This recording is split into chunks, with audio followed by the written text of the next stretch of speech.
देखो वो बात समझने लायक यह है कि सर्किल ये हो गया।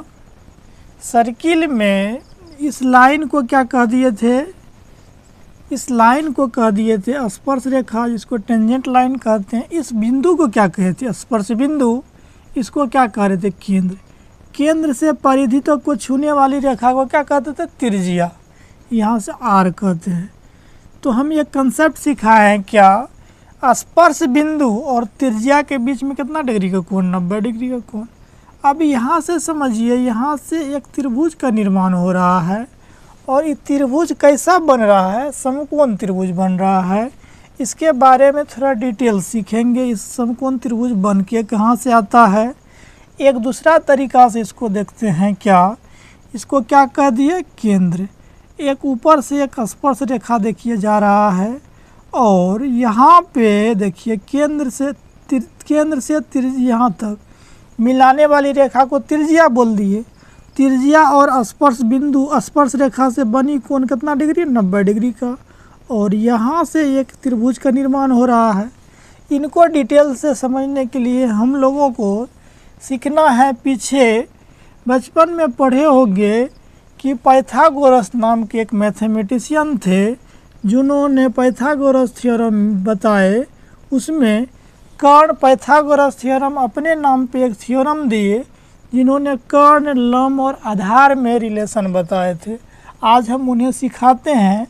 एक बार ध्यान से समझिए, इस तरह का आकृति हो और यहाँ 90 डिग्री का कोण बने, तो 90 डिग्री का जो कोण बनेगा उनके सामने वाला भुजा को कर्ण कहा जाएगा। इन्हें याद रखिएगा। कर्ण को इंग्लिश में हिपोटेनस कहते हैं, एच से सूचित करते हैं। अगली बात यह सीखना है कि जिस पे खड़ा रहेगा, जो बेस के काम करेगा, वही आधार होता है और आधार को कहा जाता है बेस, इंग्लिश में बी से सूचित करते हैं। और जो 100% सीधा खड़ा रहेगा उनको लंब कहा जाता है और लंब को इंग्लिश में परपेंडिकुलर कहा जाता है। तो यही पाइथागोरस नाम के मैथमेटिशियन जो थे वो अपने नाम पे एक थ्योरम इस दिनों में रिलेशन बता दिए। तो पाइथागोरस थ्योरम क्या होता है उन्हें पहले सीख लीजिए। पाइथागोरस प्रमेय से एक रिलेशन बन के आता है क्या, का कर्ण जो है त्रिभुज जब समकोण हो जाए तो समकोण त्रिभुज में सबसे लंबी भुजा कर्ण होता है, सबसे बड़ी भुजा कर्ण होता है। कर्ण स्क्वायर बराबर एक रिलेशन बन के आता है कि लंब स्क्वायर जोड़ आधार स्क्वायर, लंब जो स्क्वायर जोड़ आधार स्क्वायर। ध्यान से समझिए, इस रिजल्ट को याद भी रखिए, परीक्षा के दृष्टिकोण से बहुत महत्वपूर्ण बन जाता है। इसका उपयोग त्रिकोणमिति चैप्टर ट्रिग्नोमेट्री में बहुत ज़्यादा होता है। इन्हें अभी हम बढ़िया से सिखा देते हैं। ध्यान से समझिए, कन्फ्यूजन में नहीं रहना है, कौन बड़ा होता है कौन छोटा होता है। समकोण त्रिभुज में कर्ण हमेशा बड़ा होता है, आधार लंब, कभी आधार बड़ा हो जाए कभी लंब बड़ा हो जाए, दोनों में। लेकिन यदि तीनों में चर्चा किया जाए, लंब, आधार, कर्ण, तो कर्ण हमेशा बड़ा होगा। और बड़ा रहने का रीज़न है, अभी हम सिखा रहे हैं कैसे, सुनिए। कर्ण स्क्वायर बराबर क्या हो जाता है, लंब स्क्वायर जोड़ आधार स्क्वायर। कर्ण को एच से सूचित करते हैं तो एच स्क्वायर बराबर मेरे पास क्या रिलेशन हुआ, लंब को पी से सूचित करते हैं पी स्क्वायर और आधार को बी से सूचित करते हैं बी स्क्वायर। यहाँ से देखिए रिजल्ट ढेर सारा बनेगा। कैसे, एक रिजल्ट ऐसा बना, दूसरी रिजल्ट देखिए क्या बन रहा है। तो एक कंसेप्ट जानते होंगे कि स्क्वायर यदि बराबर का ई साइड है, बराबर का यदि ई साइड लाएंगे तो अंडर रूट हो जाता है। तो पी स्क्वायर जोड़ बी स्क्वायर का अंडर रूट, रूट कैसे बना, ये स्क्वायर पावर 2 है, इधर आके आधा पावर बना देगा कंप्लीट पे, आधा पावर को ही रूट कहा जाता है। जैसे x पे रूट है तो इसको हम लोग ज़रूरत पड़ेगा तो x पे पावर आधा भी कह सकते हैं। इन्हें ध्यान से समझिए।